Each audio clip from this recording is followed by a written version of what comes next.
You're listening to the Family of Tegeta podcast.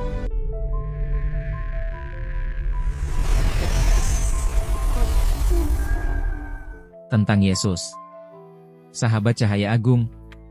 Ada jiwa Pleiadian cahaya terkasih yang kebanyakan orang kenal sebagai Yesus atau Yeshua. Untuk pembagian singkat ini, kami akan menyebutnya sebagai avatar cahaya yang diwujudkan Tuhan yang datang untuk mengajarkan cinta kasih yang agung.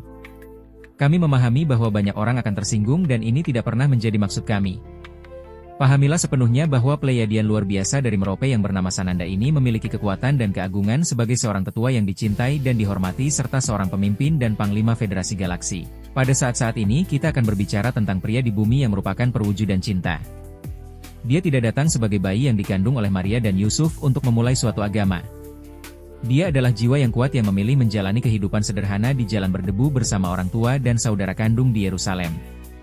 Kekuatan jiwanya memilih untuk mengizinkan kebangkitan seperti itu sehingga ia akan mengetahui kemampuannya dan mengajarkan jiwa-jiwa lain tentang kekuatan dan penguasaan mereka sendiri. Saat ia melakukan mukjizat-mukjizat besar, ia mengajarkan orang lain bahwa mereka dapat melakukan mukjizat-mukjizat ini dan mukjizat-mukjizat yang lebih besar jika mereka percaya.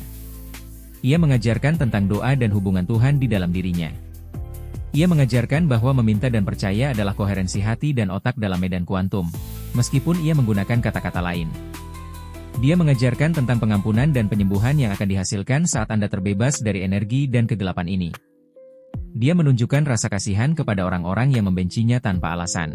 Dia tahu sebelum dia datang dari Pleiades bahwa banyak orang akan mengkhianati dia dan berusaha membunuhnya.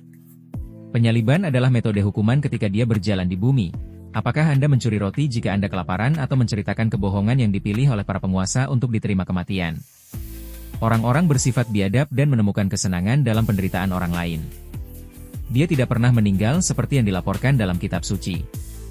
Dia dibanjiri cahaya saat sebuah pesawat luar biasa melayang dan terbuka untuknya. Pada saat ini dia tidak sendirian. Namun mari kita kunjungi kembali kisahnya sebelum kita berbagi kepergiannya. Yesus jatuh cinta pada Maria Magdalena. Dia bukan seorang pelacur seperti dilaporkan 200 tahun kemudian ketika keputusan dibuat untuk memulai sebuah agama mengenai kehidupan Yesus. Dia adalah kekasihnya. Dia cantik dengan rambut hitam panjang. Dia juga jiwa Pleiadian bernama Nasya. Mereka berinkarnasi bersama untuk mengajarkan hubungan ilahi semua kehidupan. Nasya saat ini berinkarnasi di bumi dan juga dikenal dalam sejarah sebagai Lady Nada. Mereka pergi ke India dan menghabiskan waktu bertahun-tahun bermeditasi dan menemukan Tuhan di dalam diri mereka. Mereka menyebarkan pesan cinta mereka di sana dan melanjutkan hidup mereka saat dua putra mereka lahir.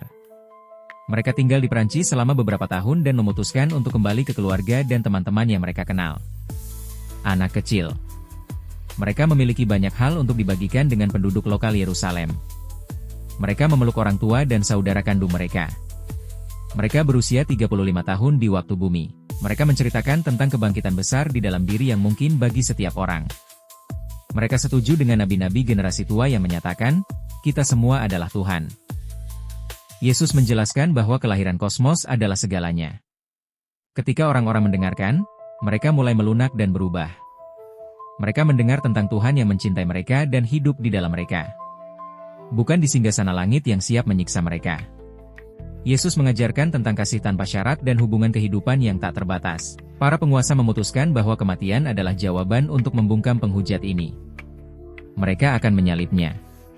Maria Magdalena membawa putra-putra mereka dan bersembunyi bersama teman-teman dan keluarga. Ia mengamati para pria itu saat mereka menyusun rencana. Namun, panggilan yang lebih tinggi sudah ada di sana. Yesus bergabung dengannya dan mereka meninggalkan daerah itu sekali lagi. Kembali ke India, mereka menemukan kedamaian dengan mereka yang memahami cinta ilahi. Namun, misi mereka tidak akan lengkap tanpa kembali ke Yerusalem untuk berbicara tentang kesatuan kepada banyak orang. Para penguasa kebencian tidak dapat menoleransi ajaran dan pengaruh guru-guru cahaya yang kuat ini. Saat sebuah bukit dipersiapkan dan salib telah ditempatkan, area itu dipenuhi dengan cahaya putih yang menyilaukan. Maria Magdalena berlari kepada Yesus seperti mereka merencanakan sebelum datang ke bumi. Kedua putra mereka dibawa ke rumah keluarga besar mereka. Dengungan semakin keras dan cahaya biru menyorot ke tanah saat pesawat melingkar turun dan terbuka dengan tangga menuju ke kaki Yesus dan Maria Magdalena yang berubah menjadi Sananda dan Asya. Bergandengan tangan mereka berjalan lembut menuju cahaya saat sahabat-sahabat dari banyak bintang Pleiadian berkumpul di dalam untuk membawa mereka pulang ke Merope dengan kehormatan dan perayaan yang besar.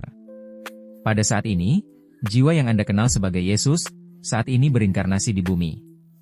Anda akan bertemunya dalam semua kekuatannya saat kita beralih ke CN.